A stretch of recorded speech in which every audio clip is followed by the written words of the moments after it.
Okay, so as many of you may know, over the past couple of months, we have been running our Unite for UK Climate Action campaign. The aim of this campaign was to bring together a group of young leaders to volunteer to help us create a systems map of UK climate policy using the One Planet platform. We wanted to provide a national picture of what each local government was doing to reduce their carbon emissions and adapt to climate change. The systems map helps to identify best practice, understand where there are gaps, and identify opportunities to develop actions further to deliver co-benefits around health, nature recovery, and equity. We then have worked collaboratively with the young leaders to form a set of recommendations using the One Planet platform that we feel local governments should be implementing to amplify their impact in response to the climate crisis. But ultimately, really, we just hope that this piece of work will encourage local councils, businesses, and communities to work together to create and deliver effective joined-up solutions. And then, so for this session, we will, I'm now going to introduce you to our panel, and then I will pass, as I say, I'll pass over to our young leader, and they will present a few of the recommendations that they want to explore in more detail and discuss with our panel, and then our panel leaders will provide some feedback. So without further ado, I will introduce you to the panel, and I will start with our young leader, Ryan, if you'd like to introduce yourself. Hi, my name is Ryan Skeets. I have a background in mechanical and aerospace engineering. I've recently been transitioning my career towards a sustainable engineering focus, and part of that transition has been getting involved with this project and understanding what goes on at a local level for climate action. Great. Thank you. Massa, I'm going to pass to you next. Thank you, Niamh. Hi, everyone. So my name is Massa Kanaga. I'm also known as Urbanist on a Mission. Really excited to be here on the panel today. So my background is in sustainable urban development, planning, and excuse me, too much talking.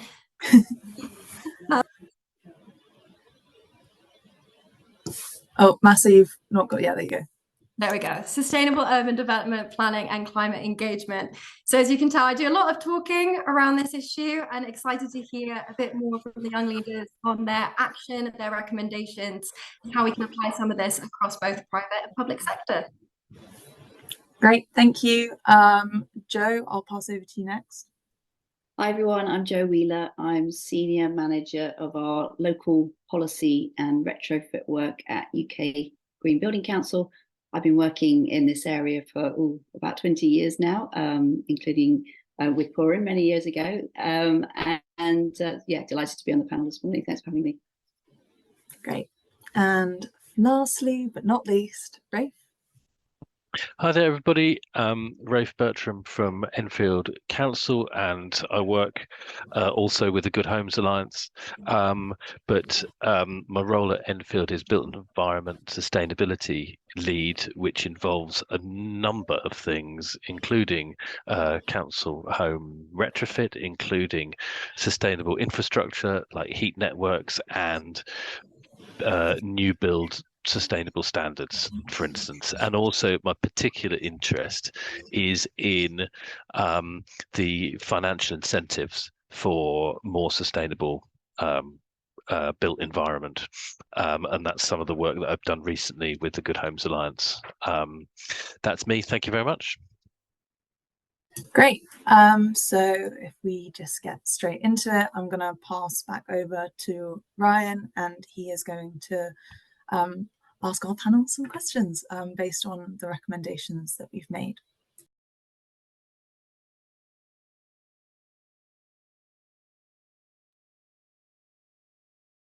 Hi, so from this work, we have pulled out 5 main recommendations from the council plans that we've mapped.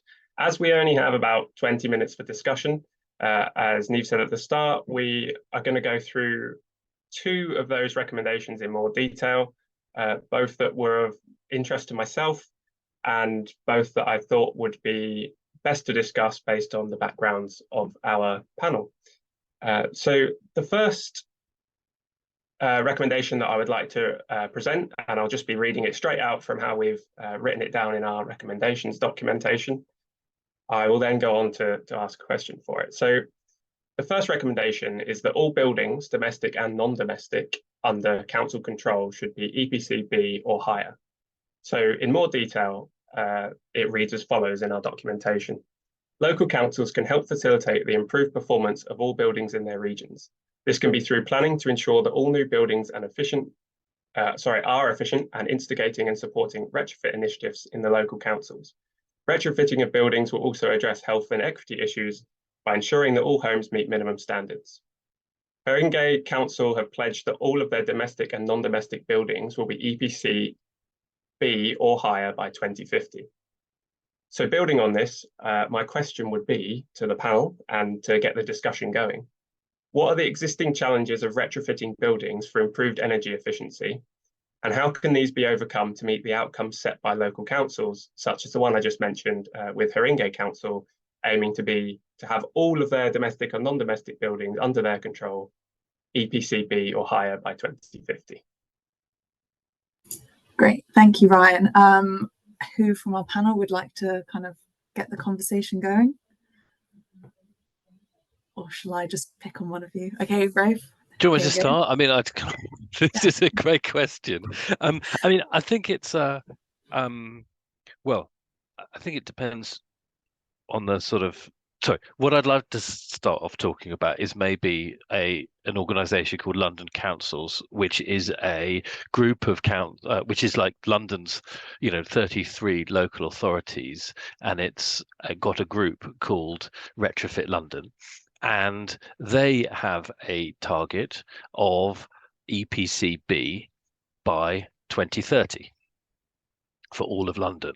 So that's actually 20 years ahead of the recommendations here. That is a target.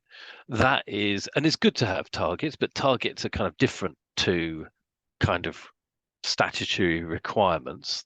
But I think that's an important part of it. I think new build, certainly within London, it's quite difficult to do a new build at the moment that doesn't reach B. In a way, I think you've got to be. I mean, all the new build that we've been doing is B. Some of it is A, but it's mostly B at the moment. But I'm maybe putting across a kind of overly London-centric picture, which I apologize for, but that's just me. I can't avoid it. It's like knowing what I know from my perspective.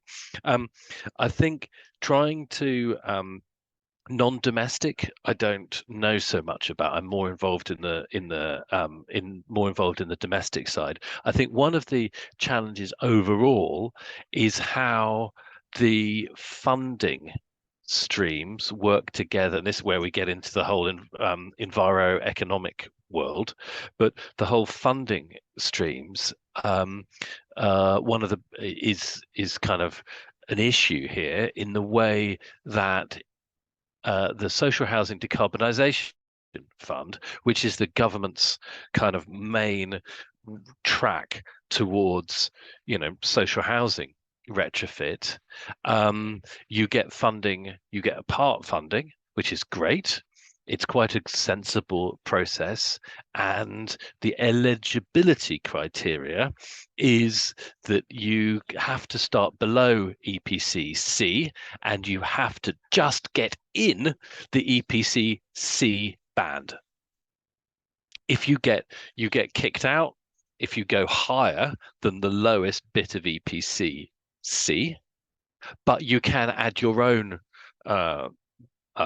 your own funds, the council's own funds, to get to B, which we're looking at with like getting some social housing decarbonisation fund for insulation measures to get to the bottom of C, and then using solar panels when we're redoing roofs to get up to be, and that can be paid for through a comfort charge, because it actually gets into people's energy. It produces cheaper electricity for everybody. So there are ways of doing it. The knowledge of it is quite at the beginning, and I've just started doing my retrofit coordinator course, which is something I would really recommend to everybody. And I'm on module 2, so I haven't got the whole picture yet, but we're working on it. But I think it's a really good focus. And I'll stop there. Great, thank you, Rafe. Oh, Massey, obviously you've got your hand raised. Yeah, so I just wanted to add to some of those points. So absolutely, I think funding is certainly a barrier, but I think one thing that's quite reassuring, speaking more to the sort of national level, is the shift in building regs and increasing standards there around what is required from new builds. So again, the planning process plays a significant role in that, but we're actually seeing a multi-pronged approach across regulation. I will say there's, the reality is retrofit is really important. So 80% of our buildings in the UK are already standing. So as much as the new build conversation is important, you're absolutely right. Looking at how we can, change our existing buildings to be more energy efficient is really key. But I think some of the tensions beyond funding also lie in sort of having tenants in situ or having people living in the properties, and doing this in a really sensitive way that also accounts for, sort of co-design, or making sure they're involved in the early stages of engagement so that they understand why these things are happening, as well as sort of health benefits, of course, damp mold, and addressing all those other issues too. I guess the final point I'd add to this recommendation is, unfortunately, a big part of how retrofit is currently happening is through operational emissions. So looking at how, again, importantly, they can be more energy efficient, but actually there's a piece of work around construction materials, life cycle, when it comes to carbon, that I certainly think could enhance the conversation and also make more meaningful reductions in carbon overall. Great, Massa. Those are some excellent points. And Joe, I'd love to hear your thoughts on this as well. Thanks. I would echo comments of previous panelists.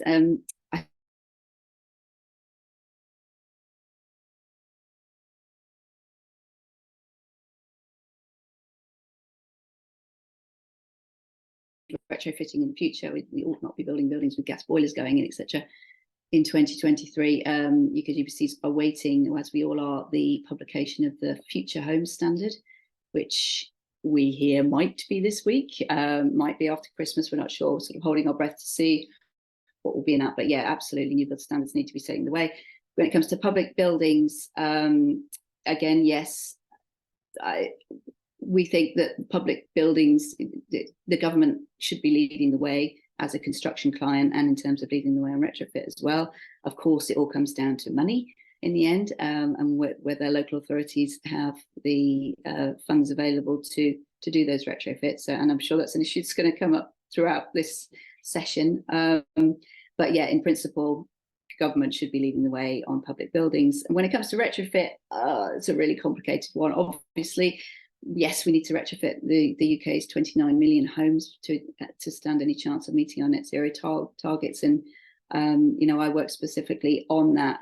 It's a tricky issue. I mean, there's lots of barriers. There's the household barrier and tenant barrier that you mentioned, Massa. There's the knowledge issue that Rafe mentioned, and the lack of a supply chain at the moment. The industry's been decimated over the last decade or so because of start-stop government policy in this area. So we just don't have the people on the ground who have the knowledge, or at least enough of them, I should say, to carry out retrofit at the scale required.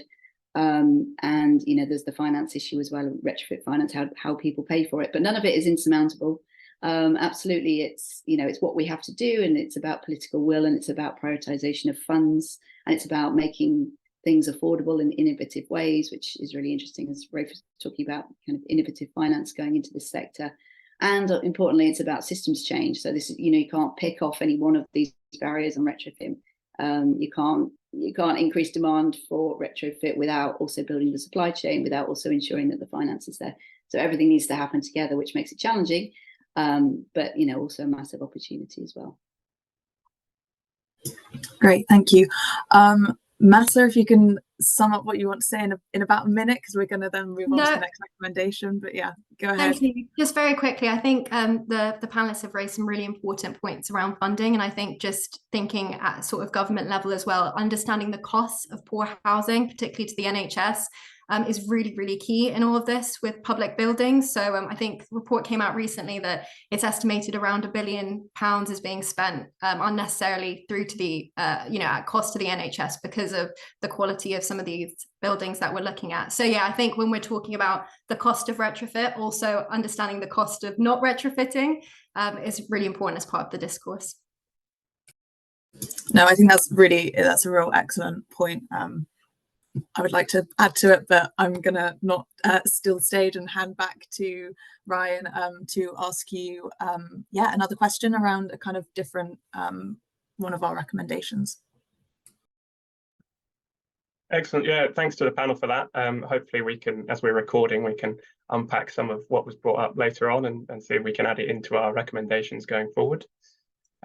So the second recommendation of the 5 for this topic that I would like to raise, and again I'm just going to read it straight as we've written it, and then ask a question on it, is the increased amount of blue-green infrastructure in local areas. So reading from the script, as it were, blue infrastructure such as waterways and green infrastructure such as parks and green spaces offer a range of climate adaptation, nature, health, equity, and carbon mitigation benefits.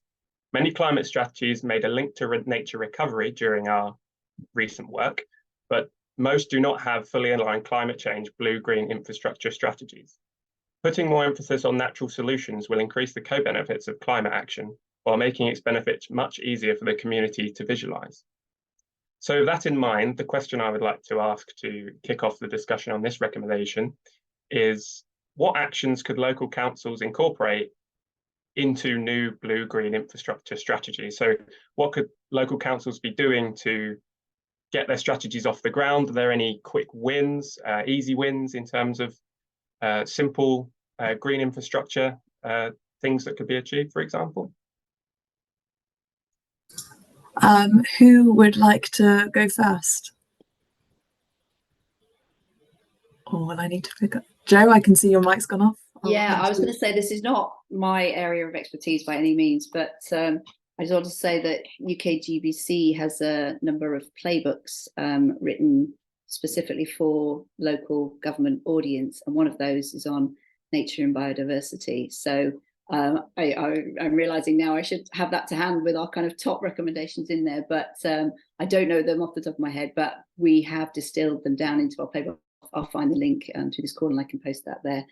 And we're also increasingly interested in, when we're looking at home retrofit and building retrofit, resilience and climate resilience through nature-based solutions. So yeah, a big growing area of work for us, obviously massively important with the biodiversity crisis, but I can't proclaim to be an expert in this field. Rafe, I don't know whether you hand it over to you.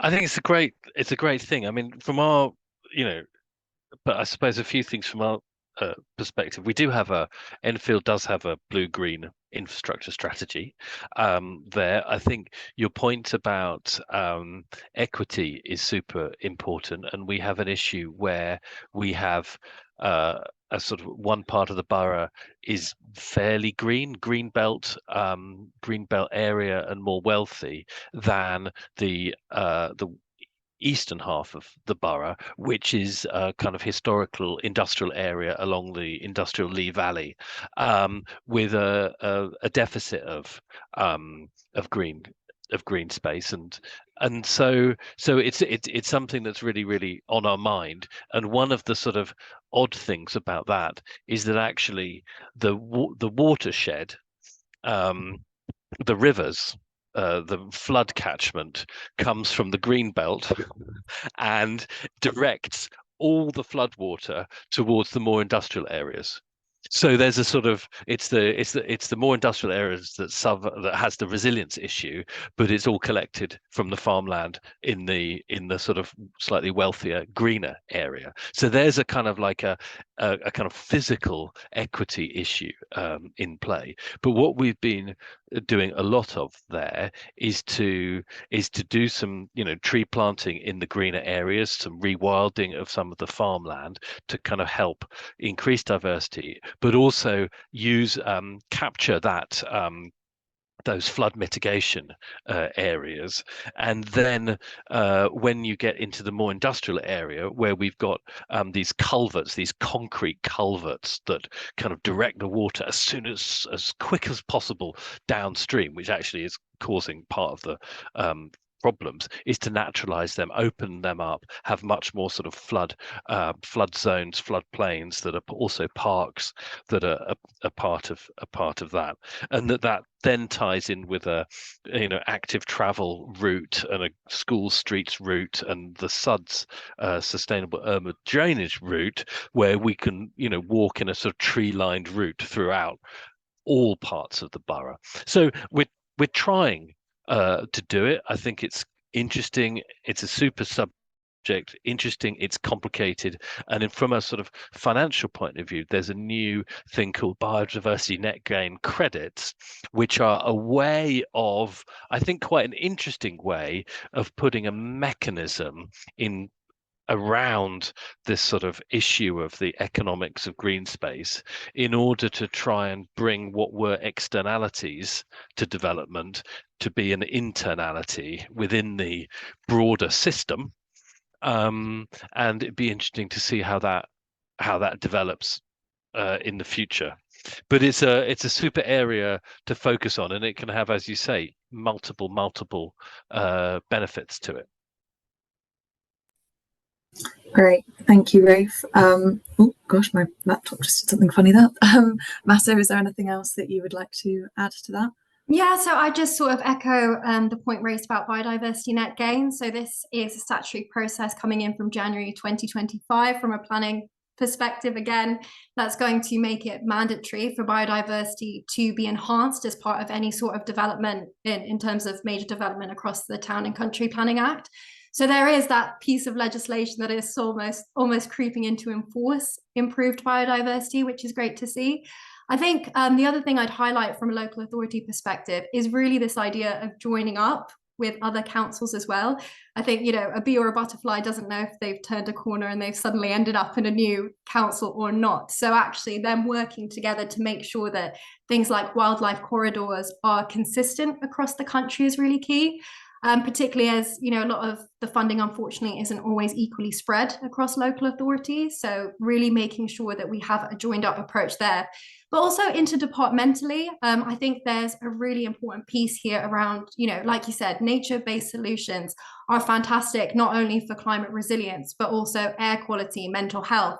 So all these different departments within a local authority that are doing a fantastic job of trying to promote what they're working on specifically could actually benefit quite nicely by coming together and almost joining up their approach so that you have this multi-pronged, again, benefit system that we're seeing for communities. And then I guess finally, the other thing I'd raise is there is also, a question of actually making sure that biodiversity is resilient in and of itself. So what I mean by that is we almost see it as a solution to climate change, but actually climate change also has an impact on biodiversity. So what will be interesting is to see in the next 5-10 years, some of the wilding that's been done and the replanting, how well that can actually fight and remain resilient against the impacts that we're likely to see. So for example, tree planting, fantastic, but actually diversity is so key, even in terms of age. So not planting loads of trees all at the same time, and then they all come to the end of their life cycle at the same time. And then we've got quite a critical problem there. So quality of planting, quality of biodiversity and resilience is really key to think about, not just going in blindly and sort of putting stuff on the ground and ticking a box where possible. Joe, I can see your hand is up. Yeah, thanks, Ashley. I was just going to comment that one thing I think we're quite interested in is, and linking to the previous question, of course, all these issues overlap. So, when you're thinking obviously about a new development, it's easier to plan in good green and blue infrastructure, but also with retrofit, when areas are being retrofitted and regenerated, are there opportunities to also increase green space, blue space, for local residents and obviously for nature as well. So kind of joining up all this thinking about built environment strategy across the board, including blue and green, including retrofit, including new build, obviously is critical. Great, thank you everyone. And I must say, you've done a great job in really fitting to my time schedule, so that's great. Because we have reached the point where I'm going to kind of hand over to anyone in the audience if they have any questions that they'd like to ask our panel. And then, I mean, if there are, I'm hoping there will be questions, but if there aren't any questions, I will just, again, hand back to Ryan and we can explore another one of his questions. But yes, anyone in the audience, either feel free to put a question in the chat or raise your hand and I will pick on you. Ben, is that your hand raised? Don't know if you count as an audience participant. Am I allowed to ask a question? Yeah. I just thought the discussion about the nature-based solutions was so interesting, and just thoughts on knowing the Enfield blue and green strategy, and kind of what are the challenges in implementing something that stretches across kind of so many different departments, and how do you try and quantify the benefits of something that has such diverse benefits? I don't know if there's anyone who can give any insights into that, or maybe just some of the difficulties in doing that. Shall I start to try and answer that question? I mean, please, Joe and Masha, come in. But I mean, it's complex. It's a lot to do with funding, and we do a lot of the team doing it does an amazing job. It's grant funding, a lot of it, because there's no direct payback, because there might be in the future with biodiversity net gain, but in a way it has to be grant funded, because there isn't or grant funded or mandated through planning, etc. But it's quite different to things like EV charging or solar panels, which have a kind of revenue stream to it. I think the other so there's a lot of that going on, and a lot of success there, not only with public bodies but also voluntary contributions from local businesses, etc. The other one is through the other thing I just wanted to mention is the idea of decision making and the term public value, which I don't think is talked about enough.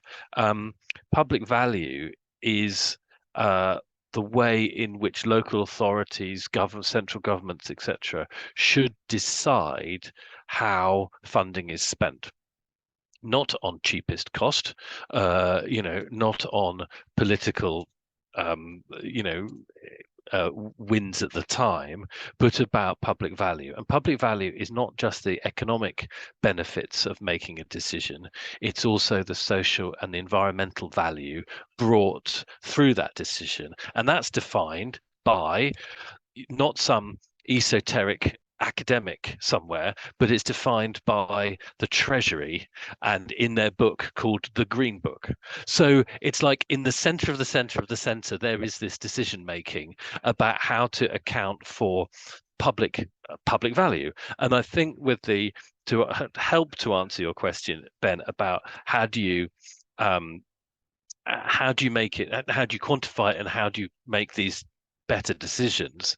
I think with biodiversity, there is a way of bringing evidence from, whether it's from the NHS, whether it's social prescribing, etc., or whether it's the greenhouse gas emissions valuations, all of these areas, and you can put it in to something that has begun to be called an integrated capital assessment, which is like a diagram to show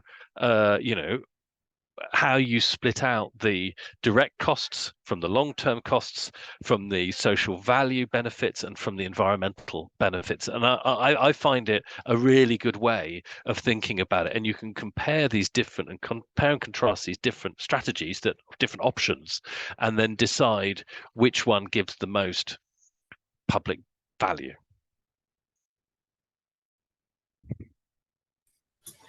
Yeah. Great, thank you. Oh, yeah, Massa, you go. Yes, I was going to say, does anyone have anything else to say? So yeah, please, Massa, carry on. Yeah, no, I think that kind of nailed a lot of the major points around sort of being able to visualize and almost a cultural shift in what we consider success and successful development, and integrating this idea of social value in addition to environmental value as well. I think slightly more pessimistically, one thing I'd probably raise from a planning perspective is ensuring there's sufficient resource around enforcement and monitoring. So, personally, I think policy and regulation is going to be key for driving forward the sustainability agenda.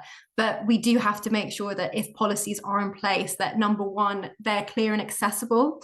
So, from a financial perspective as well, making sure that people understand, okay, if I need to meet X, Y, and Z around biodiversity or social value, what does that mean? How much will it cost me? Is there guidance available for me to achieve this realistically? So I think that's a really important element. And then secondly, also thinking about, okay, once that has been delivered, so again, whether it's a local authority or private landlord, developer, you've introduced these nature-based solutions, but how are you held to account over the next 5, 10, 50 years that, like I mentioned, sort of that climate resilience and ongoing success is still in place? And I don't think we have a very clear answer on that currently. I think obviously there, with biodiversity net gain, there are statutory requirements that will probably be tied into a section 106, but actually, who's on the ground going out and checking these sites and making sure that they are looked after? So that would be my sort of not really an answer, more a question for young leaders to really think about quite seriously, to make sure we have what we need to keep all of this going long term. Great, thank you, Massa. Any other comments, or shall I go on to another question? I'll go on to another question. So I think, oh, sorry, I'm like trying, I see there's questions in the chat. My mouse honestly is a nightmare. So we've got 2 questions here, and it would be quite nice to discuss both of them, but we'll start with Elle's first. Elle, would you like me to read it out for you, or are you happy to kind of call out to the panel yourself? Thanks, Steve. Yes, great session, really engaging. Thank you, Massa, for your expert inputs here. It's fabulous, and everyone, it's really exciting. I just wonder, from a council perspective, looking at central government funding, what more can young leaders do, and what can we do bottom up to be pushing central government to allocate funding for the initiatives that are being discussed here today? And I'd pose that first of all, I think, to the either the Green Building Council or Rafa or anybody else or Joe. How can we support pushing central government for more funding to deliver? It doesn't feel right to me that it should be grant funded. Yeah, I think it's a really interesting question, and there's no easy answer. I think what's clear at the moment is that this administration is not prioritizing the issues that we would want them to. So I think it's about continuing to make a noise, continuing to show that politicians will lose votes, particularly in the younger generation, if they ignore climate change and if they, row back on policies and are inconsistent. So, keeping up that drumbeat that this is important and that this is not going to go away and that you're not going to go away and that, you can vote, etc., and will vote, is massively powerful. And I'm putting my hopes really in the younger generation in terms of getting this and making sure that our politicians give it the priority that it needs, because I think it's fair to say especially over the last 10 to 15 years, it hasn't been. I guess, oh, so I've forgotten what point I was going to make. I would, yeah, perhaps go to another panelist and I'll come back because there was another point that I was going to make. Ash, I see you've got your hand up. Yeah, it was just a short and sweet point around data. I cannot emphasize how important data and evidence is. And we're in a really great time where, particularly around biodiversity, there are some great interactive maps that showcase equity, even from Natural England, or more recently, the sort of tree interactive map that you can find. All of this publicly available on Google. So I think for young leaders now who are thinking, right, how do I communicate a need in a particular area? I would say, number one, go online and actually look at what is already there and what needs to change. And then secondly, there are some fantastic community groups on the ground who are working with local people for replanting schemes. So not necessarily, council or government. And actually, once you tie that all together and you paint a picture of your local area, what's happening, what's needed, then I think you can actually make a stronger case for what at government level needs to happen. Because I think, although we all agree it's important, sometimes there is this question around, well, where do we start and where deserves the most priority for resilience? Thank you, Massa. Jo, I don't suppose that thought has come back? Well, yeah, actually, thank you, Masha. You reminded me. It was get involved. I think get involved in local politics on the ground. So often community groups, etc., and people who get involved in local plans tend to have a bit more time on their hands. I think that it's really important for the younger generation to be represented at those fora, and again to be pushing these issues at the local level as well as with national government. Great, thank you. Rafe, I see you've got your hand raised. Yeah, thanks. I mean, I think all I'd add to that was, I think it was really good points about those things been already made. But I'd also add, and particularly with you, Ryan, from your little introduction, yeah, I think you're at university, is that right? You're mechanical engineering, starting, sustainability focus. What do you? I don't want to sort of put a question back to you, but just sort of generally, what do people do? What do people do with their lives? We have a choice. You're going to have a choice, like after university, where do you go? How do you do something that contributes in the most impactful way to the issues that you feel most passionate about?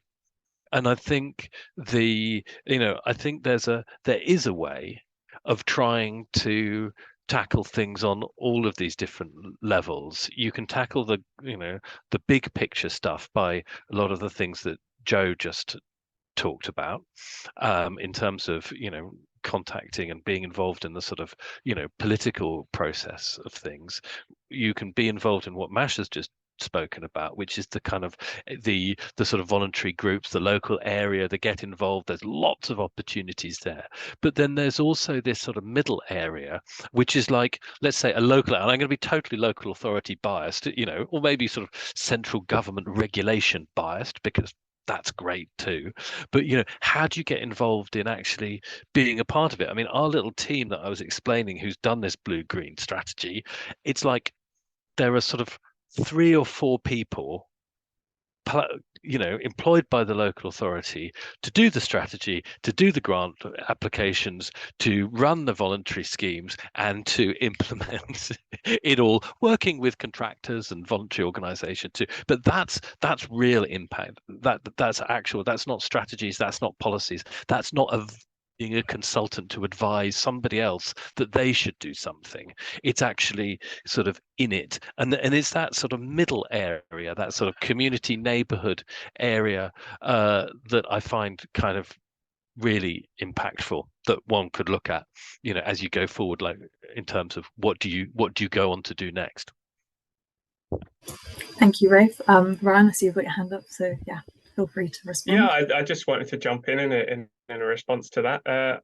I agree, and so I've actually graduated university and I've worked in the aerospace and defense sector for 3 years, and I made the decision that the way I could have the most impact was to my career, there's a great book called 80,000 Hours and a website, and I really suggest people have a look at that. It's about how can you have an impact with your career, and for me it was about how can I have a positive impact for climate with my career and my skills that I have as an engineer. So I made the decision to leave the aerospace and defence industry and really start to think about what direction can I take my career in that's going to have the most positive impact for climate based on the skill set I've already got. And over the last year, I found that it's, for me, the best solution so far has been splitting your time where you can. So you're having your full-time career in a sustainable engineering, for example, renewable energy sector job, but as well, you also need to get involved at the community level and things like this, because they really build out your experience and your knowledge of what's happening on the ground and what people want to see from the bigger things like engineering technology that isn't accessible for everybody to perhaps have a direct influence on. So I think one challenge that you touched on there was how can you do all that in your time? Because I'm doing 2 or 3 different voluntary things at the moment while I'm searching for a job.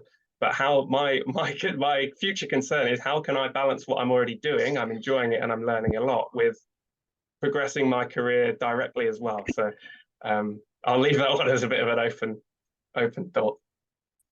I perhaps have an answer, if I may, Ryan, which is, I think it's important to try to align your kind of purpose in life with your career.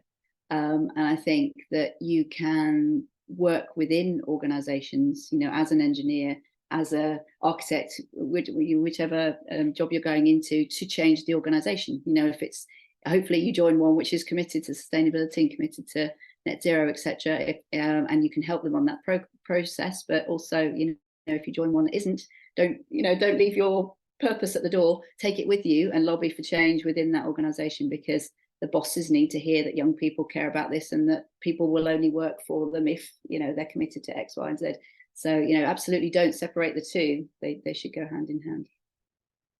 And I'll just add, sorry, we've got a group of future leaders within, so UKGBC runs a course called Future Leaders, and, you know, very much kind of cultivating those agents of change within the organizations and helping them to join up with each other, to learn from each other about, you know, how to make change within their organizations. So there are networks that you can join to support you in that. Great, thank you so much. I actually think that is like the perfect note to end this session on. It's definitely, I think, left it on a really hopeful and empowering note. So thank you so much. And yeah, thank you so much for our speakers today, to Ryan for asking some incredible questions and forming a really great discussion, and then to Rafe, Joe and Massa for also sharing their amazing knowledge and creating a really great discussion for today. Unfortunately, we have run out of time. And I need to kind of get prepped for the next session, panel session that we're running this morning. But yes, we have recorded this. I'm sure if you want to get in contact with us about anything, we will be posting lots of stuff on LinkedIn. So yeah, just let us know. And yeah, I will just very, very quickly, the next session is going to be on food, agriculture and water. So if that is of interest, I'm just going to quickly put the link to the session in the chat, just in case you fancy joining our next session. And yeah, we hope to see you at the afternoon event that's happening today at 2 o'clock. Yes, thank you everyone. Yeah. Cheers guys. Fantastic. Thank you everybody. Thanks Ryan. Thank you. Bye-bye.